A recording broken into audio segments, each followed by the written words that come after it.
A ja, Miro Heredoš, hovorím jasne. Jediný zmysel a cieľ slovenského europoslanca, ktorý odíde do Bruselu, je jednoznačne spojiť sa s ostatnými národnými a vlasteneckými poslancami a vytvoriť silnú frakciu v Europarlamente, ktorá bude jednoznačne odporovať Európskej komisii a ktorá postaví víziu, hodnotu a cieľ, a to rozpad Európskej únie a návrat k národným štátom, národným vládam, ktoré budú jediné rozhodovať o tom, čo bude daná zem robiť. Iná cesta neexistuje a ja, Miro Heredoš, hovorím jasne.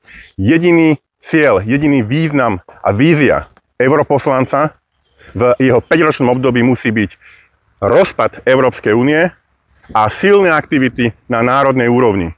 S europoslancami okolitých štátov a vízia odchod z Európskej únie, rozpad únie a návrat k pôvodným hodnotám vzájomne kooperujúcich zemí alebo štátov, voľný pohyb osôb, voľný pohyb našich tovarov. Nič viac a nič menej, rozpad Európskej únie musí byť cesta pre celú Európu.